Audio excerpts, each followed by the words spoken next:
faithandreason.com. Be transformed by the renewal of your mind.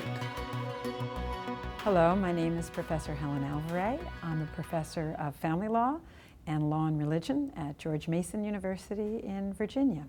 A subject that's been in the news quite a bit, and a subject very close to my heart and my mind, is the subject of religious freedom. There's been an awful lot of talk about it in the United States this past year.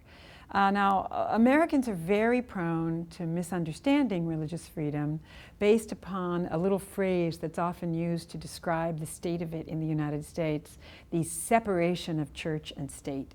It turns out that phrase really has its origins just in a letter that Thomas Jefferson sent to the Danbury Baptists, which was his own shorthand summation of the relationship between church and state, but not a completely accurate one. It indicates, in fact, something of a little bit of hostility toward religion in some of the interpretations of it. The better understanding of the relationship between church and state, historically speaking, is really that the United States, and in putting freedom to have free exercise and preventing the government from establishing religion in the First Amendment, that what our founders had in mind was really preserving a robust place for religion in the public square. Not only did they have beliefs at that time that religion was good for individuals, but they also saw it's good for human society. They also believed that the freedom to worship God was not only a God-given right, but something that was imperative for the human person as a matter of realizing his or her own relationship with God, of seeking one's own salvation, because you had to look after what the meaning of life was and to try and pursue it. In recent years, we've seen threats to freedom of religion come in most explicitly through commitments to things that are being called human rights.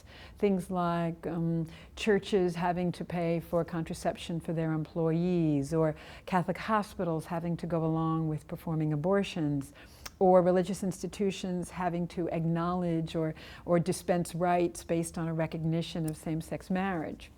The characterization has been that the Catholic Church is against human rights. In fact, what the Church has stood for, number one, is the equality of all persons. Number two is the right to religious freedom. Number three, when you specifically get into the arena of human sexuality and the family, the Church has stood for what is actually true about the human person, good for the human person, good for human nature. And it turns out that the things that are being claimed today to be human rights really are nothing of the kind.